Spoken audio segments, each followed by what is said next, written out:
Hey, it's Crystal with the Abundantly Blessed Homestead. I am coming to you today to teach you how to can chicken in this case, but the same process can be used to can pretty much any other meat.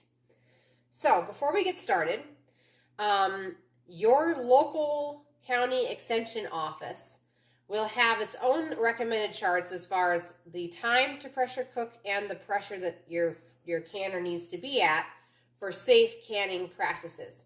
So I'm going to put that little disclosure out here that what I tell you in this video is for my elevation, which is around 2,000 to 3,000 feet above sea level, but your elevation may be different where you live. So the first step is I took some already cooked up chicken and I put it in, you could also use raw chicken if you'd like, and I put it in the canning jar and then covered it with broth. Okay, so these, I like personally to use the wide mouth canning jars when I do meat. Now, the next step is going to be taking a small pot and putting some water in it and then heating it up to boiling on the stove. The other thing I'm going to do at this point is I'm going to add water to my pressure canner. At the bottom, I'm going to add 1 inch of water to it. Approximately, obviously I'm not measuring it. Okay. And the warning is coming right now. This household has 5 children, and it's crazy, so it might get a little bit loud into this video. I'll try to keep that to a minimum, but there's loudness coming in the door right now. Okay. Someone's heart got broken. I'll be right back, you guys. And I'm back now. All right, so we have, just a little recap, I just put 1 inch of water inside my pressure canner. I have a small pot of water on the back of the stove that you can't see, I guess, with my phone sitting there. That's currently coming up to a boil for our reusable Tattler lids, which is what I'm going to be using in this video. If you need more shorter video on how to use these, I do have that. I will link it down in the comments, or down in the description, I mean. So, we are going to go ahead and put the BPA-free plastic tops and the little rubber rings, okay, into that pot on the back burner that is coming up to a boil. Okay, now while that's happening, we're going to take a clean rag that has a little bit of water on it, hot water, and we're going to wipe down our rims of our jars because if your rim has food on it, it's not going to seal, okay? I should add that I did not debubble these either. Sometimes I'm really bad at remembering to debubble stuff like meat because it shifts so much when you can it that I really personally don't think it makes that much of a difference if you release the bubbles right now or if you release the bubbles while it's canning. But some people are sticklers about that, where they go through and you're not supposed to use a metal spoon either. So anyway, so you're going to scratch the inside of your jars. But anyway, they go through and poke all of the air holes so that the air moves its way through and there's less chance of, you know, botulism, which really botulism is so low anyway if you really look into it from canned home goods. It's just crazy. But anyway, I'll debubble it because we're videoing, so do it right or don't do it at all, right? Okay. It's been debubbled, people. All right, now I'm going to finish washing my rims. I'm just getting all the food chunks off. I do have an entire video on how to make broth, and this chicken actually came out of making broth. It's important to know. I'll also probably put out a video here about canning broth because that's going to be the next thing on my to-do list.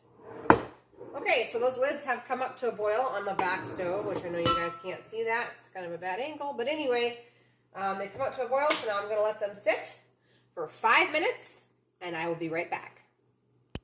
So something I want to talk about is when jars break. So to lower your chances of your jar breaking, you want to make sure that you're putting hot food into a hot jar into a hot canner, or cold food into a cold jar into a cold canner. And in this case, this meat was hot. I let it completely cool down till I could touch it. And so these jars are about room temperature.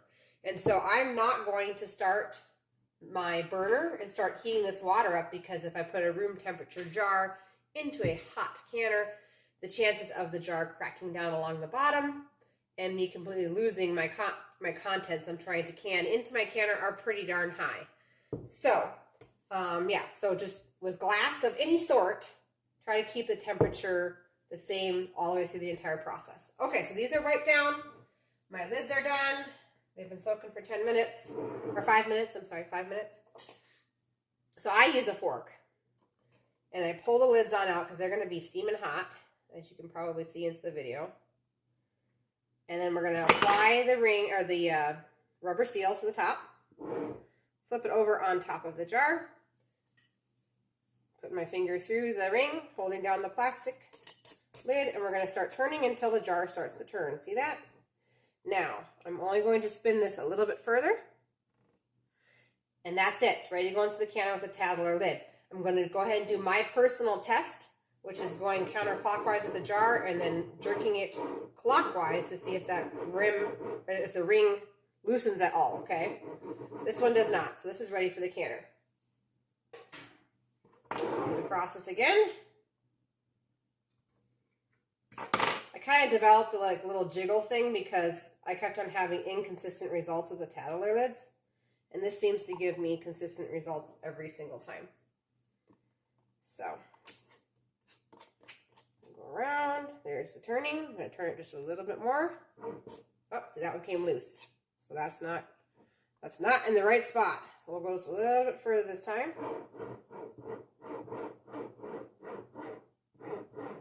Okay, that one's staying on. I'll do one more, and then I'll pause it while I finish up the rest of the batch, and then I'll bring you back. On goes the seal. It goes onto the jar. Rings.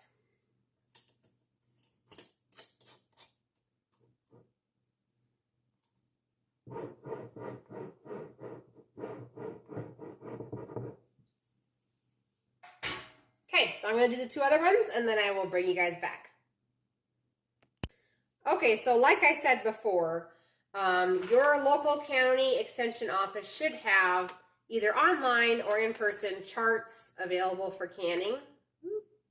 Okay, and so that's what I'm going off of. So my chart says chicken in quarts is 90 minutes at 11 pounds. Okay, so that's what I'm going to end up doing with this. I'm going to, I've already loaded the jars into the canner back here. And I'm going to go ahead and turn my burner on. Because this is a cold canner, I'm going to turn my burner on medium heat. I'm going to go ahead and put my lid on my canner without the weight on the top, okay? And this is going to warm up, and in about 5 minutes, I'll turn it up a little bit more, and a little bit more, another 5 minutes. We're going to slowly increase it so those jars don't get an instant heat shock and end up shattering. So I'm going to slowly turn it up. And then I'll bring you back when we are venting, is what the next stage is called, okay? I'll see you guys in a few. Okay, so we are back, and I don't think I can catch it on camera, but there is steam coming out of this right here, okay? And you can hear it boiling, and we are waiting for that little tab in the back right here to pop up.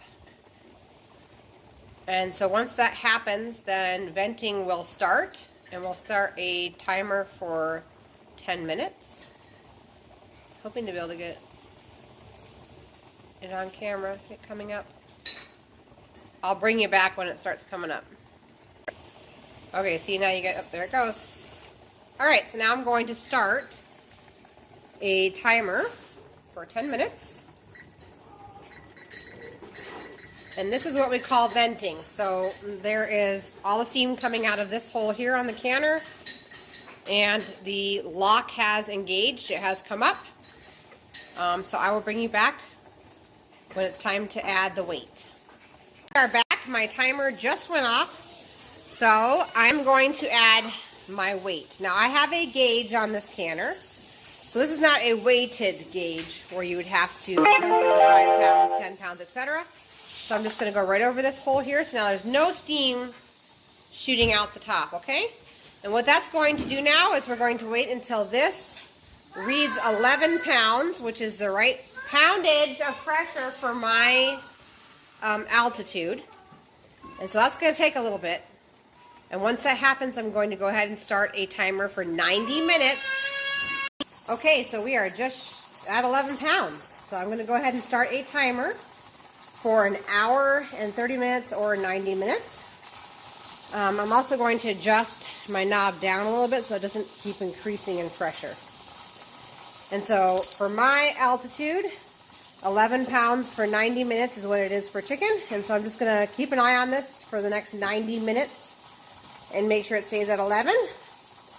And after those 90 minutes are over, I'll bring you guys back and we will do the process of unloading the canner. Okay, we are back and it has been an hour and a half or 90 minutes. So now I'm simply going to just turn my burner off. And we are going to allow this pressure gauge to come all the way down to 0 and this little lock to drop. And when that happens, I will bring you back. Okay, so our canner has finally come back down to 0 and the lock part has dropped. So now it is safe to open my canner. So I'm just going to go ahead and twist the lid open. And then I tend to wait a few seconds and then I open it this way and let the steam come out of the piece. This step right here is a step where contents might shoot out of the jar, and so I just kind of let the lid sit here for a little bit. I'll probably move it here in just a second. You're going to need jar lifter for the next step. So I'm going to go ahead and open this the rest of the way now. Okay. Now, I'm going to lift these jars on out. I'm going to be careful to keep the jars away from my face. These again have the Tattler lids on them, so I'm going to grab a towel, cover the jar, and I'm going to twist to tighten it all the way down, okay? So that's one canning jar out. And that's all there is to canning, you guys. Then these just sit, and they completely cool. And as they cool, you will notice that the jars become concave looking on the lids. And I'll show you here in a second that you can already tell some of these have already sealed. Okay, I'll show you really quick. Here we go. Let's see if I can get it. See that there's I don't know if you can see that. It's like a little dark spot right above my finger. That's actually a water drop hanging from the center of the lid. You can see it bigger on this one. Right in there. So those have already become concave and are already sealed. Okay, so like I said, I'm going to leave these, let them completely cool, and then once they're completely cool, take the rings off and they'll be ready for storage. I also tend to, hey, excuse me, shh, thank you. These also, when you're canning meat, tend to get kind of debris on the outside from the meat cooking and overflowing while you're canning. So I tend to wipe these down before I store them. But that's it. If you guys have any questions, leave them down below in the comments. If you have not yet, please subscribe to my channel. We're trying to grow my channel. There's going to be a lot more canning videos coming out and homesteading videos and bananas and food. So if you like what you see, please subscribe to my channel and I'll see you guys in the next video. Thanks for watching.